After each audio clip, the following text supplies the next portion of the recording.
សួស្តីបងប្អូនទាំងអស់គ្នាថ្ងៃនេះខ្ញុំមានប្រធានបទមួយដែលខ្ញុំចង់និយាយពីការស្ដាប់ចម្រៀងឬក៏តន្ត្រីហ្នឹងដើម្បីបានជាផលប្រយោជន៍ដល់ខ្លួនយើងជាក់ស្ដែងគឺខ្ញុំជាមនុស្សម្នាក់ដែល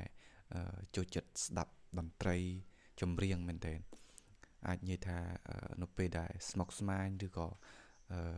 stress អីយើងស្ដាប់បទចម្រៀងដែលយើងចូលចិត្តគឺវារំសាយទុក្ខវាបាត់ stress ម្ដងម្កាលដែរអញ្ចឹងហើយអាការស្ដាប់ចម្រៀងហ្នឹងតន្ត្រីហ្នឹងគឺវាមានគុណសម្បត្តិរបស់វាដូចខ្ញុំលើកឧទាហរណ៍បទវណ្ណដាអញ្ចឹងបទវណ្ណដាភាគច្រើនគឺគាត់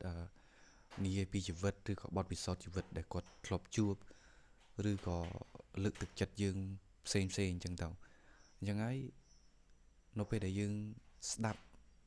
ទៅគឺយើងមានអារម្មណ៍ថាចម្រៀងហ្នឹងវាដូចជា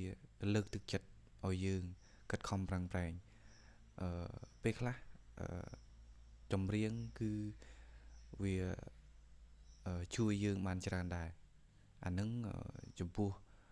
ចម្រៀងមួយចំនួនធំដែលមានអត្ថន័យមានខ្លឹមសារអប់រំដល់អ្នកស្ដាប់ជារួមគឺការស្ដាប់ចម្រៀងហ្នឹងបើសិនជាយើងស្ដាប់ចម្រៀងណាដែលអត្ថន័យល្អអត្ថន័យអប់រំអត្ថន័យលើកទឹកចិត្តគឺវាលើកទឹកចិត្តយើងឲ្យខិតខំតស៊ូពុះពៀរកឧបសគ្គពួកអីក្នុងបទចម្រៀងមួយដូចបទវណ្ណដាអញ្ចឹងបទមួយគឺគាត់ធ្វើឡើងដើម្បីលើកទឹកចិត្តដល់អ្នកស្ដាប់អញ្ចឹងហើយអ្នកដែលស្ដាប់ក៏ទទួលបានប្រយោជន៍ពីចម្រៀងរបស់គាត់អានឹងវាជាគុណសម្បត្តិរបស់ចម្រៀងអញ្ចឹងខ្ញុំមានតែប៉ុណ្្នឹងទេវីដេអូនេះគឺខ្ញុំចង់ឲ្យបងប្អូនចេះរៀនពីការស្ដាប់ចម្រៀងពេលខ្លះ